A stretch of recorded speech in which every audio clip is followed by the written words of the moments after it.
Thank you, Bingu. I think we do. And this is really what I thought and I was critical about in how money was spent last time, or rather this year, during the course of this year. As you know, high taxes and the unexpected revenue windfall from vehicle imports has given us a large fiscal buffer. We have approximately overshot the primary surplus by maybe 1.3, 1.4% of GDP. We also have about over $1 trillion in cash buffers in the two state banks. So there is absolutely no excuse for the government. Please note, I'm an opposition MP, and like the gentleman just said, this will change us, not just here, but any democracy. So there has to be some sort of understanding as to what the opposition also is thinking. So in that sense, the government has no excuse really to immediately, get on the job. We've been in communication with the Treasury folks.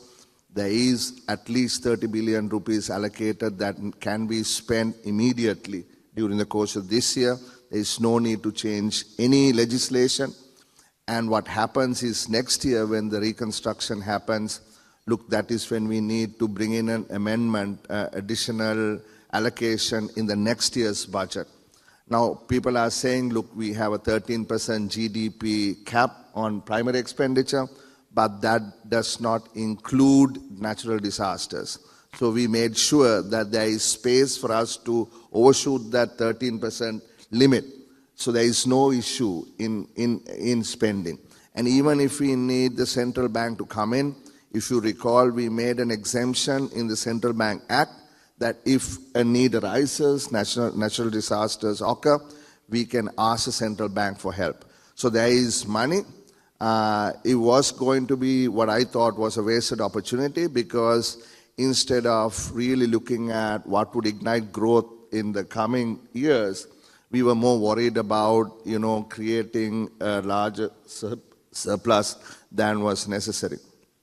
So therefore, like somebody said earlier, we've been always talking about not having a fiscal buffer.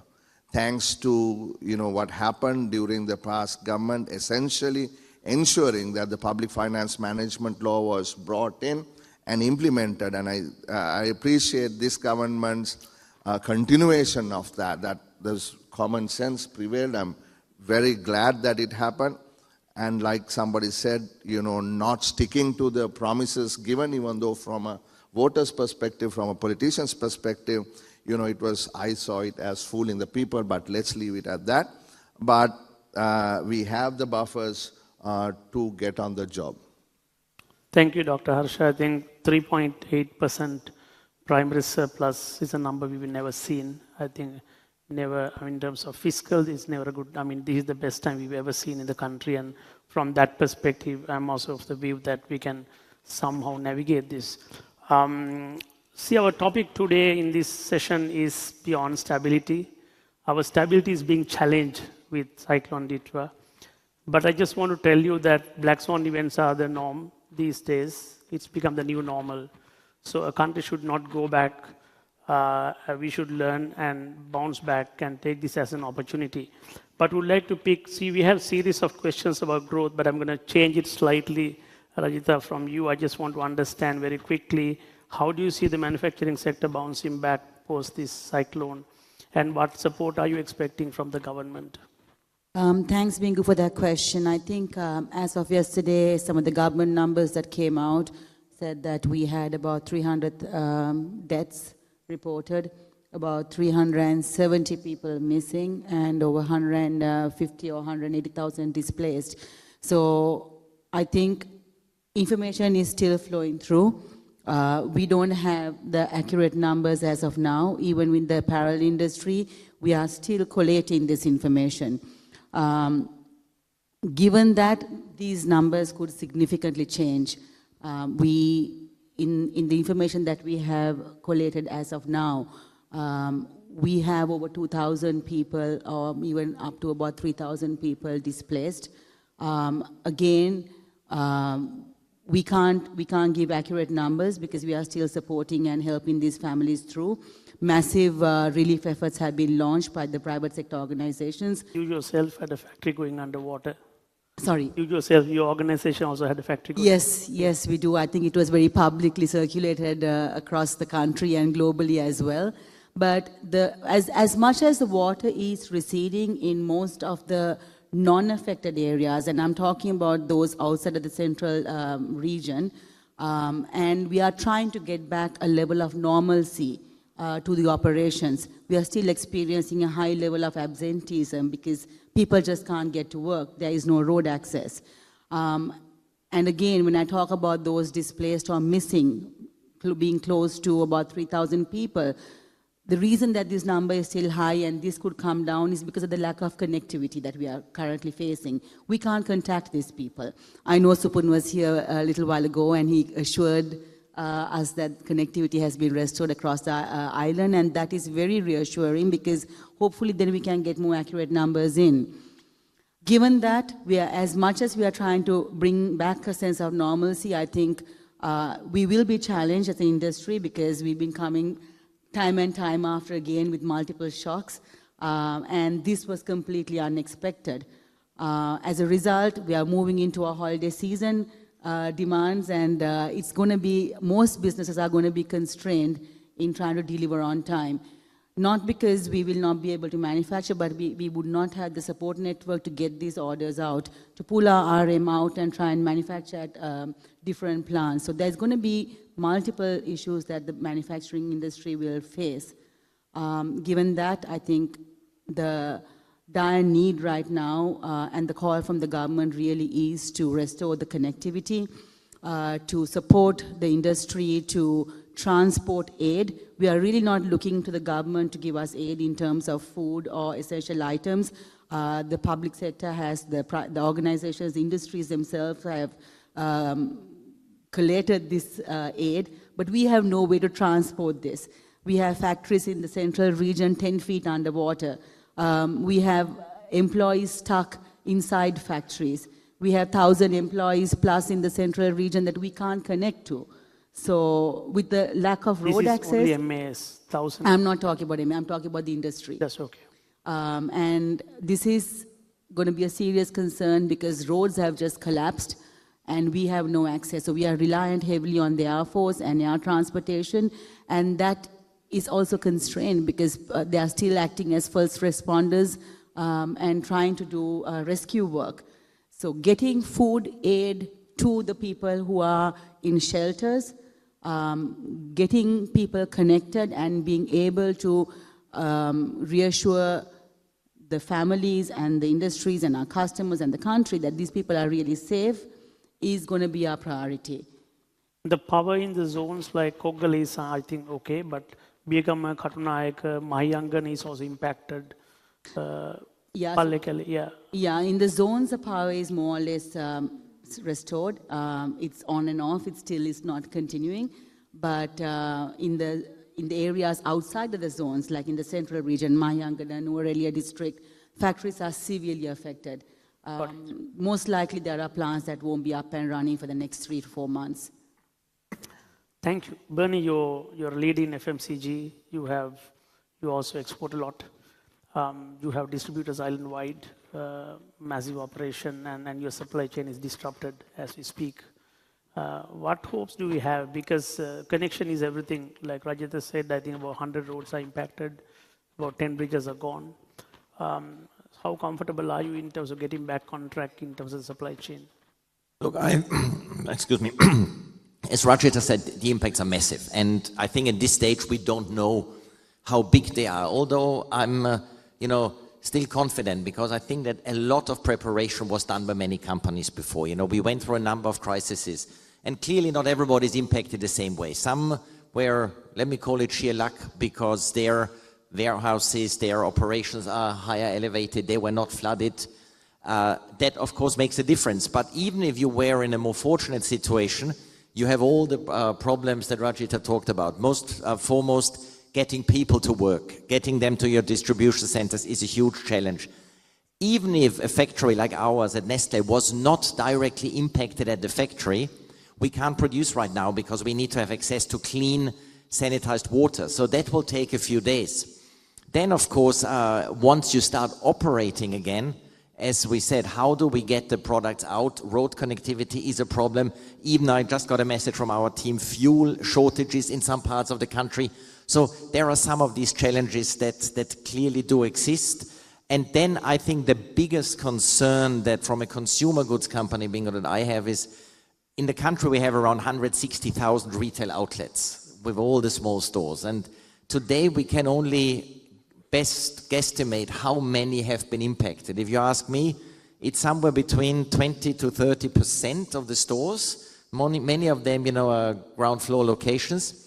So only, in a few days we will see what we can do. So there's a huge, challenge for everybody in industry to support our customers to do what is right. If there is one point, what support is needed other than restoring connectivity and all that, I think also we need to ensure that we have the right supply of raw materials. And especially when it comes to imports, I think we need the support of customs to work very, pragmatic, unbureaucratic to get products in and out of the country quickly, because the last thing we want is a further backlog that can be avoided. But look, I'm very confident that, we will not see a crisis of shortage of, food and beverage products. I know many companies are up and running. They produce. Supermarkets are there. Many, like us, competitors, we started delivering on Sunday. So I think nobody should be worried that there will be an outage of, base supplies. Yeah, I think we have a bit of a shortage of FMCG products in the supermarket solely because people are donating at a rate, which is a good problem.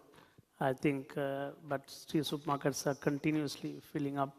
And it's heartening to see how people have come forward, individuals, companies, organizations supporting and, managing this crisis. Dr. Patali, since you have to go early, I would probably ask a couple of questions from you, then you can probably log off from there. Greece went through this crisis since 2009-10. It took a long time, and at the latter part of the whole program in 2020, 2021, COVID happened. But you managed that whole crisis, and you also got a investment grade upgrade in 2023. And Sri Lanka is also in a program, and we were actually pretty strong from a fiscal perspective. Our external buffers are pretty good from a current accounts perspective. Our reserves are okay, but we now got this crisis. What can we learn from Greece? Because you managed this so well during COVID. That was the latter part of your program, and then you got your rating upgrade in 2023. What are the opportunities for us during this time? Thank you very much.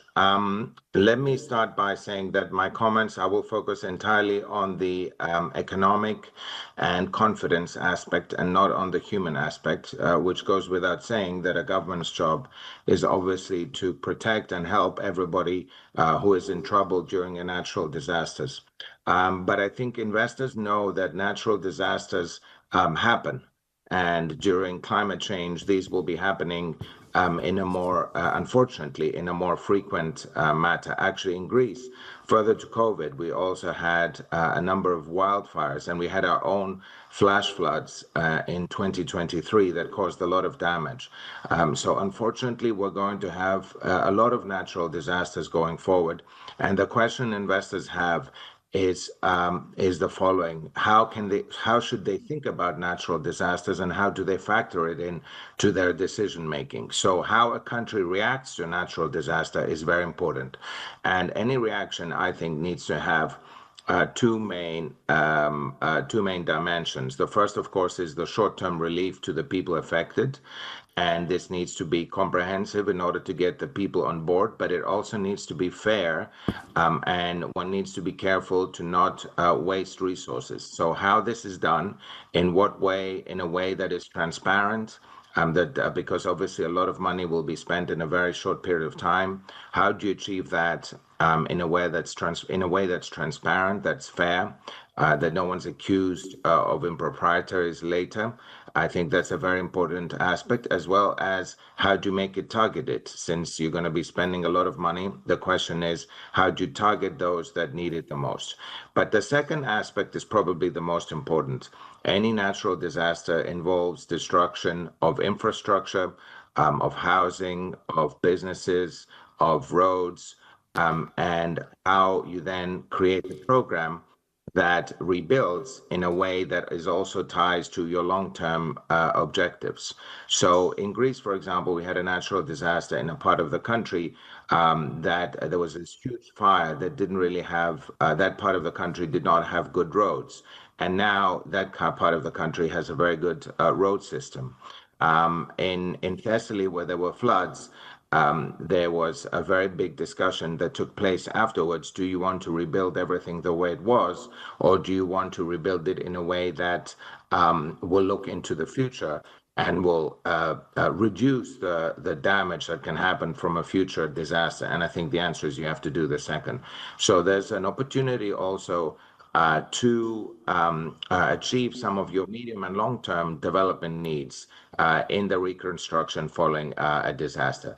But investors also, what do investors care about? They want to look, if you have managed your very impressive primary surplus that was created, obviously a buffer is created for difficult times, but the question that the investor will have is, after a natural disaster, how much of a setback am I going to see in the government finances? If I don't see a large setback in government finances, and in the case of Greece, you mentioned COVID. With COVID, Greece actually ended up having a lower debt to GDP after COVID than before COVID. So if you manage to manage the situation well, and you come out of the natural disaster with government finances that are not affected too much, then you will find that this will do an incredible it will be incredibly positive for your credibility, because credibility is built during difficult times, not during easy times. And investors are waiting to see, in an unexpected black swan event, such as what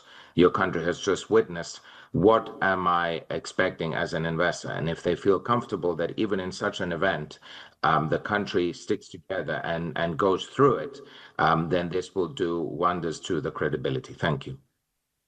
Thanks, Dr. Bartels. Next one is a bit of a difficult one to answer. Since we are in IMF program, you also have worked with IMF very closely. How do we negotiate better during this time? Because very clearly we might have to stretch a little bit on the fiscal side. Like Dr. Harsha said, we might have to use some of the provisions we have. Of course, there's provision for that.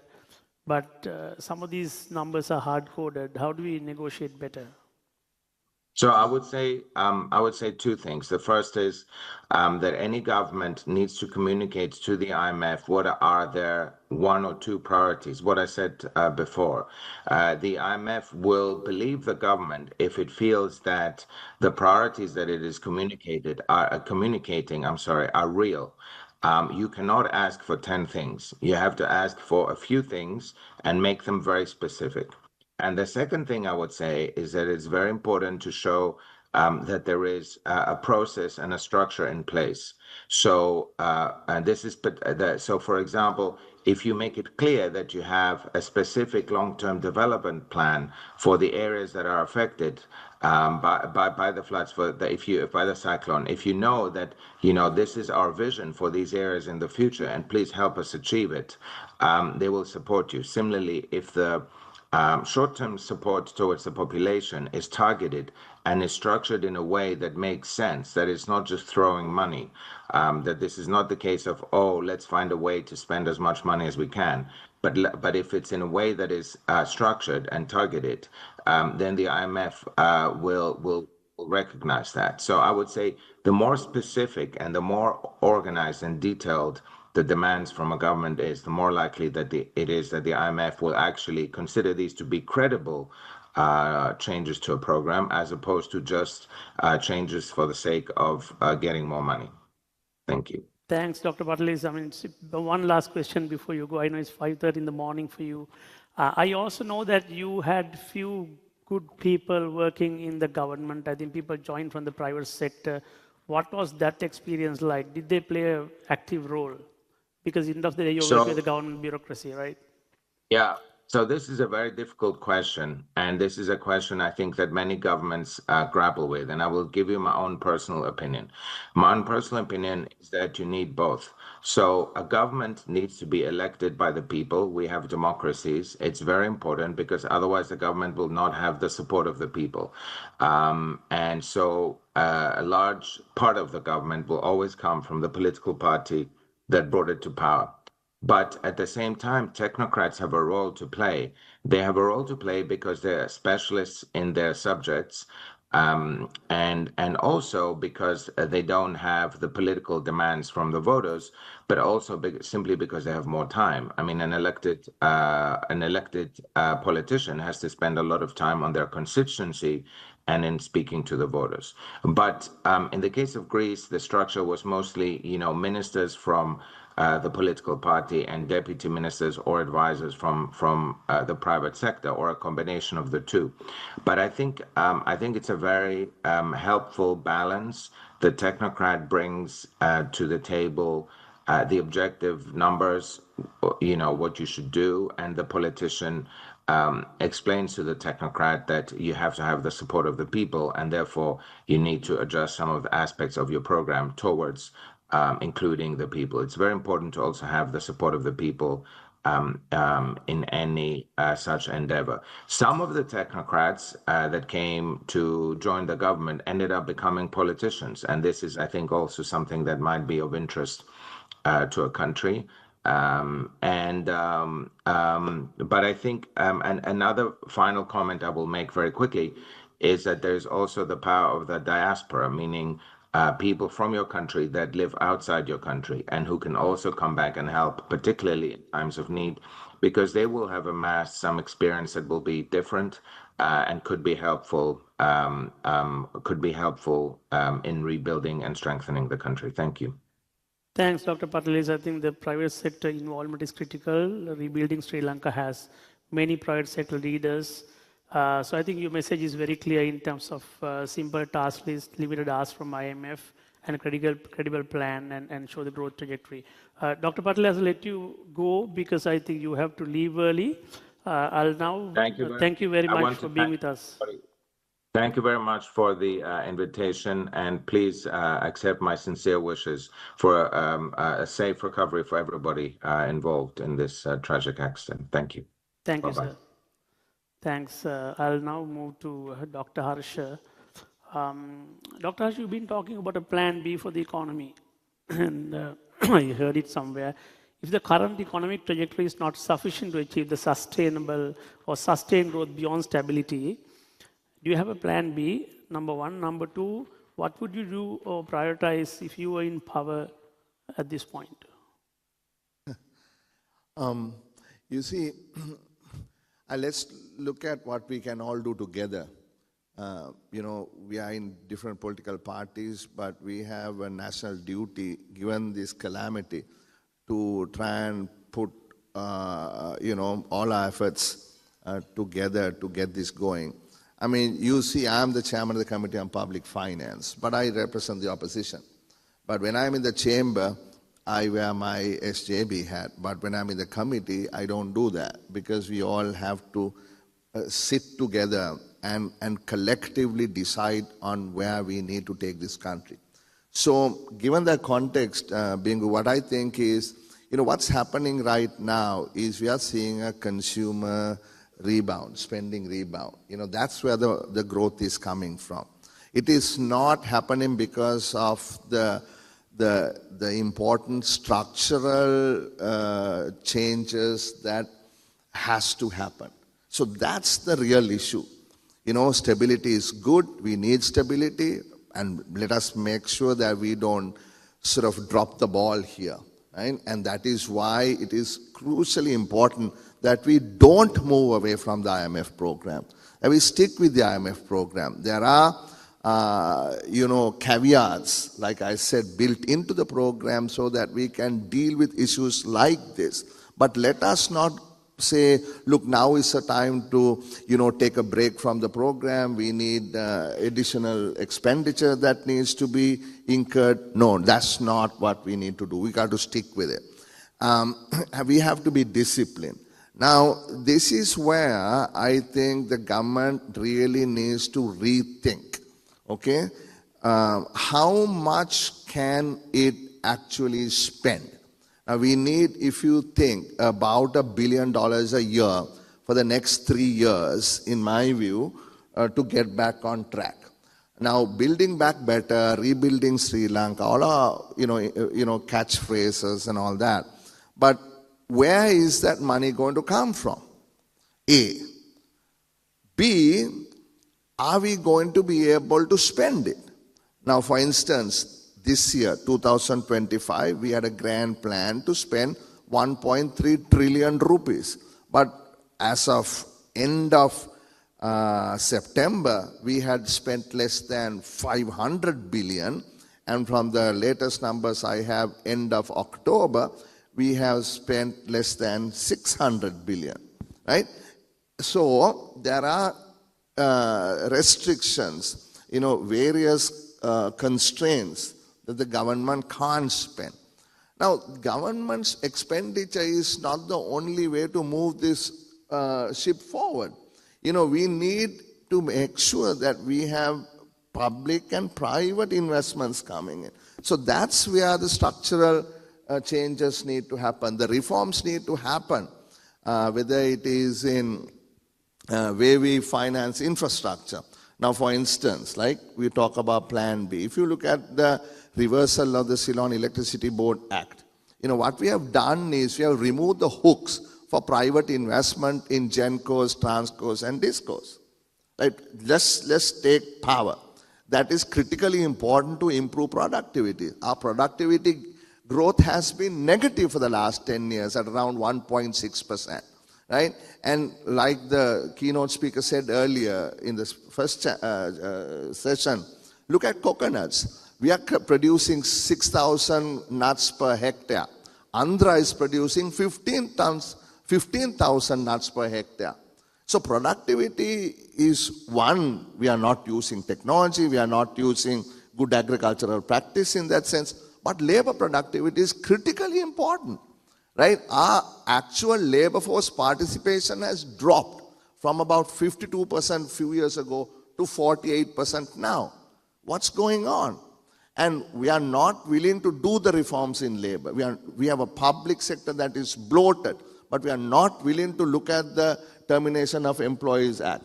So unless we are willing to do the hard reforms in labor, in capital markets, and also in land market reform, we are not going to be able to unleash the power that we as Sri Lankans have. We must understand that. So that is my real difference, Bingu, that we cannot rely and we shouldn't rely on cost cutting and cost cutting won't do it, right? So that is where, let me just finish by explaining this. I mean, the way I see it, there's only one way we can grow. And like Georg said earlier, open up this country, build bridges to the world. That's the only way. We have a small economy of 20 million people, of 4,000 per capita GDP. That's not going to work. And if we are to do that, we got to do the trade and investment policy reform. Chairman of the BOI is here. I mean, the numbers that we are seeing is woefully inadequate. It is not going to make that change. So we can muddle through, say, look, we got a little investment here, little investment there. But we need significant investment. I mean, today he's coming to my committee in a little while. We are going to change or amend the Strategic Development Projects Act. One of the reasons why we had problems in the fiscal area is because of, never-ending tax breaks for various people. That's going to change. And the SDP was given in a way where the politician could say, okay, I give 25-year tax holiday to this guy, 15-year tax holiday to that guy. That won't work. And this is the discipline we are bringing in. It is going to be criteria-based. So he will get, and also the port city will get, the same criteria for investors to come in. The investments will be the same. The incentives will be the same.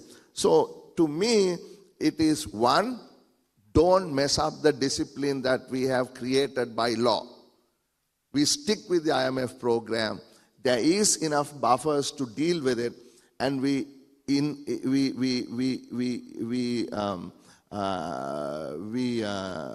seek additional private, both foreign and local investment into the structured capital expenditure. Thanks, Dr. Harsha. It's heartening to hear the togetherness and you talking about not moving away from the IMF program. In a typical previous regime we've seen, we always challenge IMF programs. Opposition will always say, this is the time to get, there's always this challenge of IMF. The chamber view is also like we should stay in the program, renegotiate on certain things. Two questions from your conversation. One, you spoke about the bloated government card. Do you have a plan for that?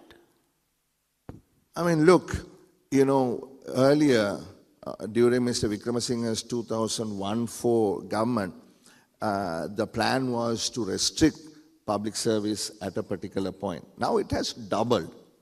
Now again, we heard in Parliament last week they are going to hire another 20 or 30,000 people. I mean, to what extent can we pay salaries? And what is not seen, Bingu, is the volcano we are sitting on is pensions.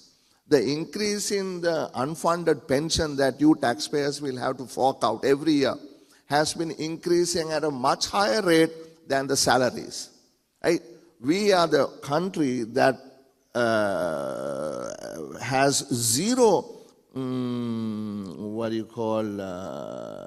zero input into the pension scheme, but almost 90% of the last salary gets paid out as pension.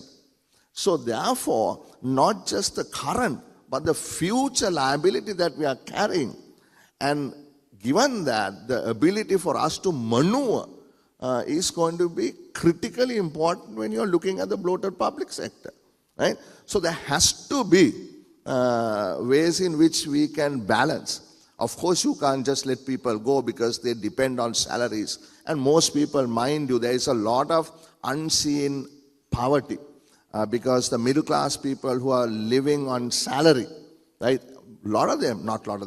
Some of them are living a paycheck to paycheck, and therefore it is critically important that they receive that.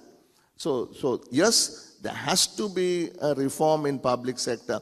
And with technology coming in, the need for human beings also diminishes in the public sector. So yeah, a lot that needs to be done. And SDPA and Port City Bill, you are supporting. You want a transparent, uniform approach to it, right? That's what you're basically saying.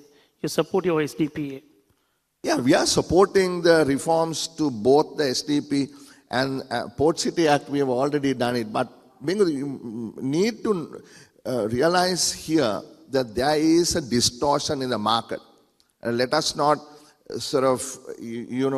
not talk about it, because the incentives you get on the other side of Gaul Road and on this side of Gaul Road are vastly different, right? So what is the cannibalization of business? It is only new business? So this is the question that I posed to Harsha, Chairman, last week, and these are matters that need to be resolved, because we don't need investments only there, but here as well.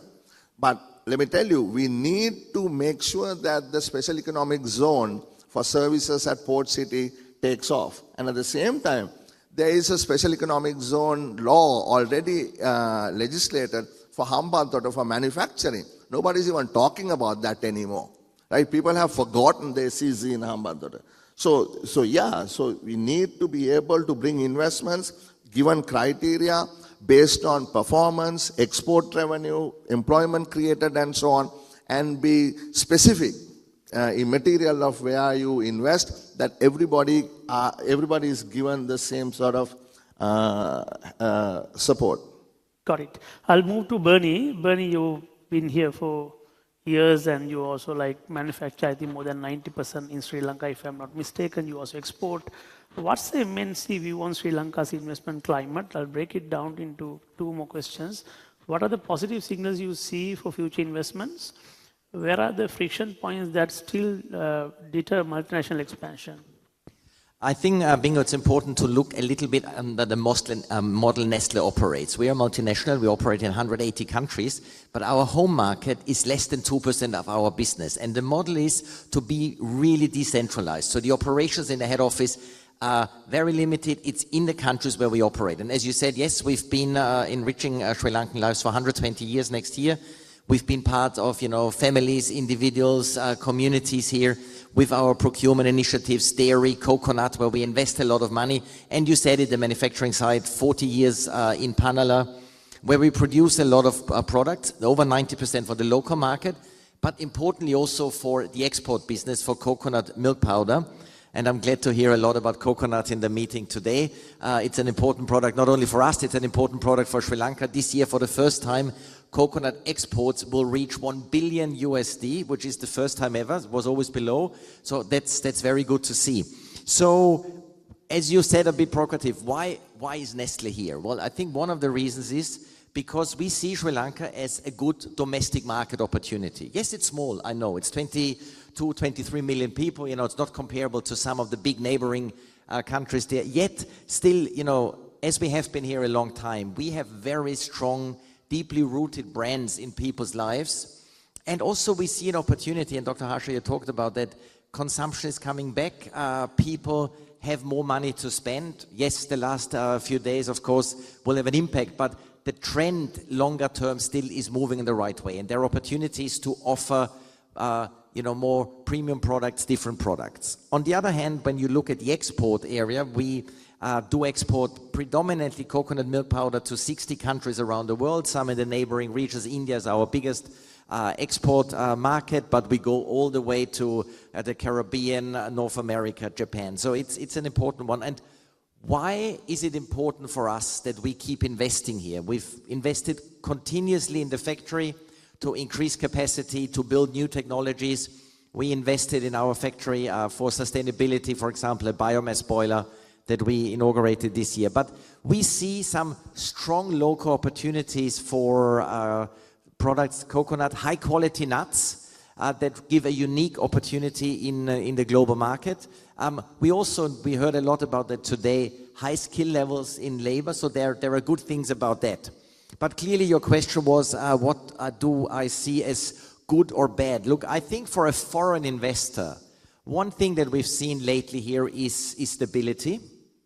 I do think that as a multinational, as a foreign investor, and this is for our delegates here, we have a very stable legal system, and also the private sector has a very good corporate governance model. So from that side, I think there is, some of the hygiene factors that are very good, and again, skill level of labor. Maybe on the challenges that I see, of course, one of the points is ease of doing business, and we talk a lot about the single window. How can we make it easier for people to come in? There are great initiatives, but still, I think it's important to really look at the opportunity. How can it be simple for a foreign company that wants to enter, that has not been in the country like Nestle for hundreds of years? I think productivity is remaining a concern, and Dr. Harsha, you talked about coconuts. We are happy with our business. Yes, 1 billion sounds like a great number. I think this country could export coconut products worth of 2 billion or 3 billion.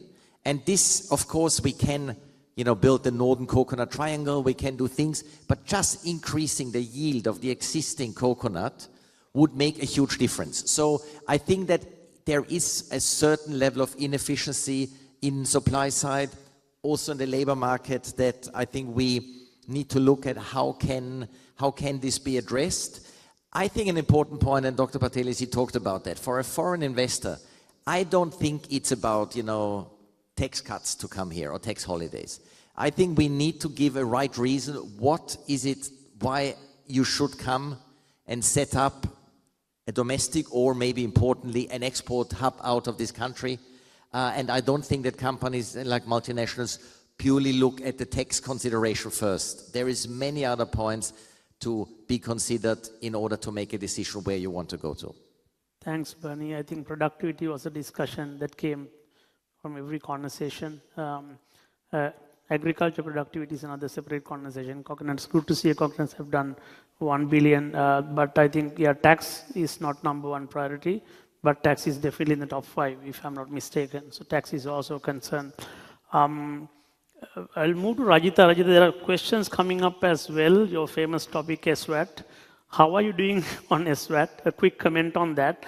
And then with the 20% tariff to the US, how are we doing against markets like Vietnam, Indonesia?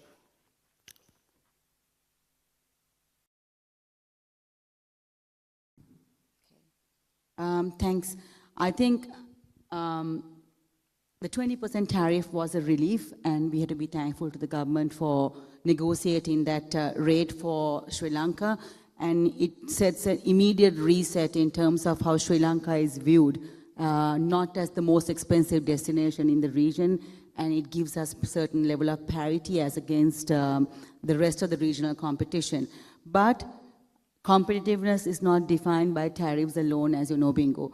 So if you compare us to a country like Vietnam, one of our most closest and strongest regional competitors, this is a country that has for a decade or over invested significantly in consolidating its strength, largely powered by their spillover investments and the supply chain migration out of China.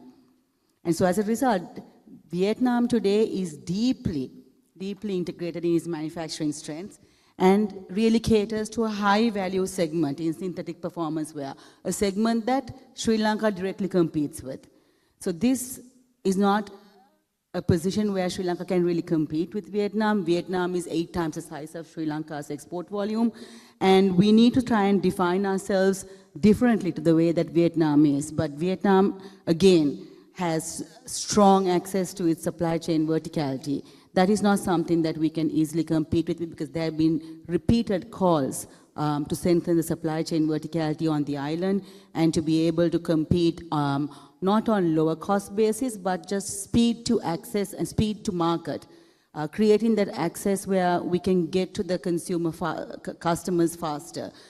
Again, in comparison to Vietnam, Sri Lanka is very poorly placed in terms of our FTA access. Vietnam has over 12 strong FTA networks, from the TPP to the RCEP, and they also have a FTA with EU. So they're very strongly placed in terms of market access, over and above the strength that they have within the country on their technical capabilities and their vertical integration. But having said this, it's not that it's all doom and gloom for Sri Lanka. We just need to learn to position ourselves differently. We need to hone in on our skills of being able to deliver highly technical product in the intimate shapewear space, in the activewear space. We are very well known for our design to delivery solutions, and also the reputation that Sri Lanka holds as being a truly ethical manufacturing destination. We have very high compliance rates that customers lean in on and value, because they don't get the similar levels of compliance from our regional competitors. So these are strengths that we can really hone in and develop on, but not by doing exactly what we have been doing. We need to be forward-facing on some of the global changing regulatory environments like CSDDD, the forced labor, Uruguay transparency requirements in relation to our supply chain. We need to be on the front foot on bringing digital initiatives to bring that level, not just at an industry level, but on a national level, to be able to position Sri Lanka as something unique and different to those of our regional competitors. Because we can never compete on volume or scale. So we need to bring that differentiation and hone in on those. Yeah, quick follow-up question on that. You spoke about multiple FTAs, and that's been one of the Vietnam's key growth stories. I think when Samsung went there, they went purely for those treaties. Of course, there's no comparison with Vietnam with looking at the FDI numbers and all that, but I'm just trying to see the other 20% markets and see where Sri Lanka is. Maybe I'll ask 2 questions. We don't have a lot of time though. We are trying to join RCEP. That's a long drawn process. We have submitted an application. First they have to accept for a review, and it's going on at the moment. What's your take on that, number 1? Number 2, do you see any spillovers from India? Because India is still at a tariff negotiation, 50% tariff. Do you see some +1 spillovers coming our way? I'll deal with the first question on RCEP first. I think our speedy accession to RCEP is it needs to be an extreme priority for the country. There is no sort of denying how powerful the RCEP bloc is going to be. It represents 30% of the GDP and 30% of the global population. The amount of harmonization and tariff relief that we are going to get from being within the RCEP is going to be extremely critical for Sri Lanka, especially given where we are placed today with the 20% tariffs, which actually comes on top of the MFN tariffs as well. So we are not really at 20%. Our tariff exposure can extend from 20 to 36%. So we need to be able to have these FTAs in place to make Sri Lanka regionally competitive as well. Are we seeing any investment inflows out of India into Sri Lanka? It's very early stages yet, Bingu, because I think India is hoping that they will have a lower rate of tariff. We are seeing some interest in businesses coming and trying to relocate in Sri Lanka, but it's not at the scale that's going to make a significant difference. Thank you. Bernie, very quickly on PPP framework, you're part of the PPP committee of the Ceylon Chamber. We've seen a draft, we've given some inputs. Are you hopeful? What changes are you expecting on the PPP law? Look, absolutely. So it was great that we got a draft of the PPP bill that will be passed in Q1 next year in Parliament, hopefully. And that will allow potential investors to have a better understanding. Yes, of course, we gave feedback. It is a quite long bill, 70 plus pages, very detailed. But also this should help for some of the investors to get more clarity. The key part will be to make this process as, dynamic and as fast as possible, because when we meet with the government stakeholders, with the National Planning Department and others, there is, and this would go way too long now, a quite detailed planning process when projects have to be submitted and the way how it goes. But I believe the new PPP bill is a great opportunity to drive PPP investments in the country. We need this. We need this more than ever now after the last few days when a lot of the infrastructure was destroyed. So from a chamber subcommittee point of view, we see this as the right step. Clearly a long way to go, but moving in the right way. Yeah, especially in a time that we need billions of dollars coming in without PPPs. We can't think of getting those large infra projects going. So there's a lot of support, I believe, at the moment. We'll get that going. I'll come to Dr. Harsha and then probably we'll conclude after that. There are questions, a lot of questions for you in the chat as well. But I'll pick few. One critical one is what should we prioritize in terms of the IMF program? What role should the private sector play in this? Let me read it properly. Dr. Harsha, in the next 12 months, what are the reforms that the IMF suggests should we prioritize? What the role should the private sector play? Well, most of the legislation has now been approved and is in play. So there are not many critical changes in legislation, except for the SOE reform piece. Now that is critically important to link with the private sector, right? So that we haven't seen a draft yet. There was some plan to create a holding company, like what the keynote speaker said, whether it was Kazana or Temasek. And, just let me take an example, say Sri Lankan Airlines. How is the SOE reform process going to deal with the issues of Sri Lankan Airlines? Now, looking at fiscal space also, let me connect it. The committee approved 100 billion rupees last week to pay debts owed by Sri Lankan Airlines to Bank of Ceylon and People's Bank. 100 billion.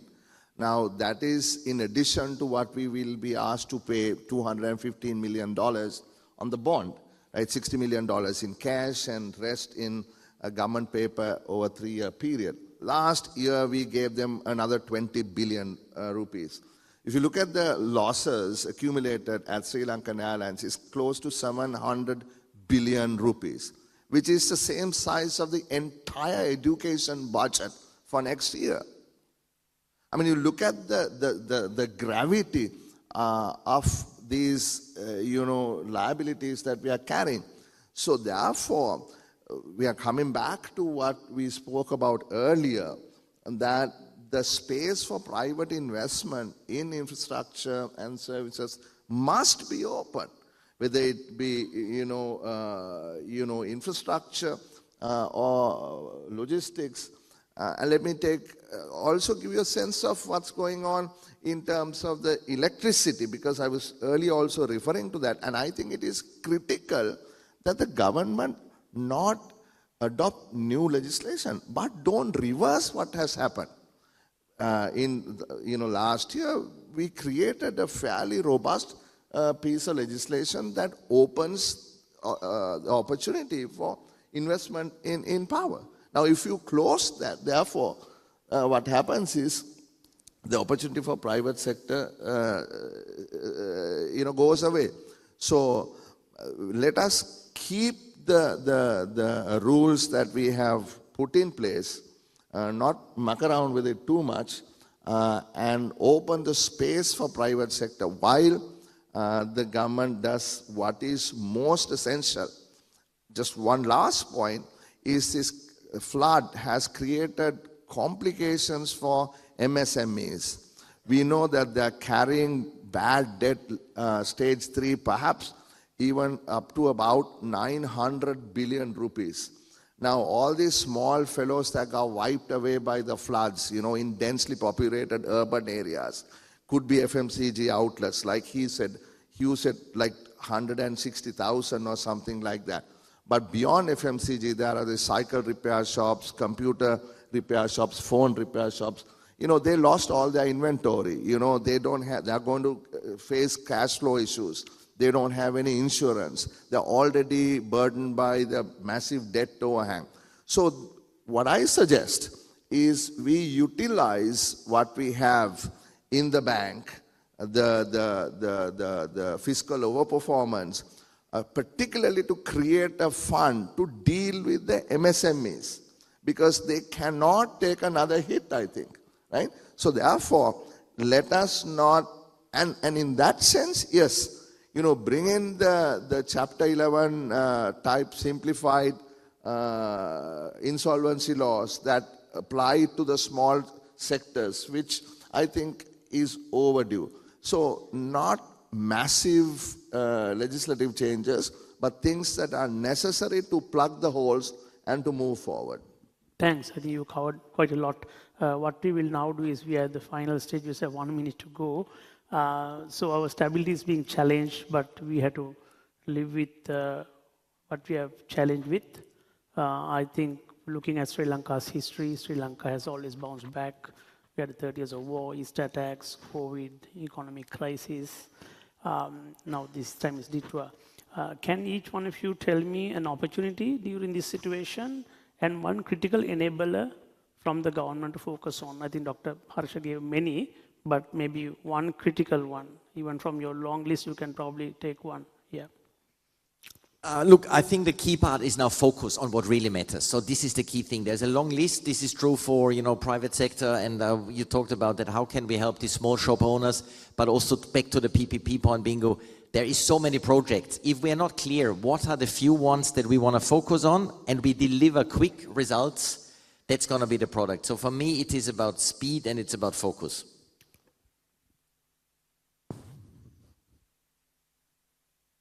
Rajita, you? One critical enabler, yeah. I think, I can't tell you one, but I think a few things, but I'll make it quick.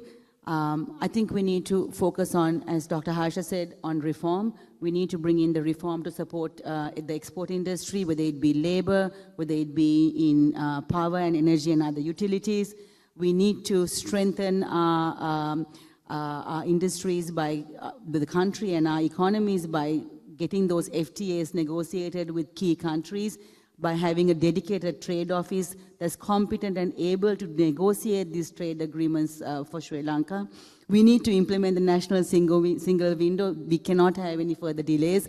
We need to facilitate inward investment in a speedier and more efficient way, because it's not happening right now. So there are multiple initiatives, but I think these would be some of the key ones. If you have one wish, Harsha, from your long list, what will you focus on? SME fund, you said so many things. Chapter 11, public sector reform.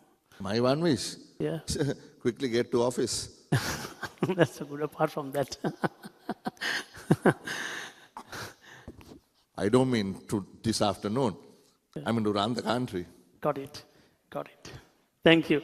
Thank you for that. Appreciate it. So don't revise what's working. I think that was a comment. PPP loss is a strong request. Public sector reforms, stable policies for MNCs or other investors, trade treaties, fund to deal with the MSME. I think that was a good proposal. We never had that. Chapter 11, I don't know whether everybody will like Chapter 11, Dr. Harsha. We have proposed it once and failed miserably. Let's see. Speed and focus, reforms, and finally the national single window that has been there for the last 20 years in the pipeline. Thank you very much, panel, Bernie, Rajita, and Dr. Harsha. Thanks for your time. Thanks for listening. Thank you very much.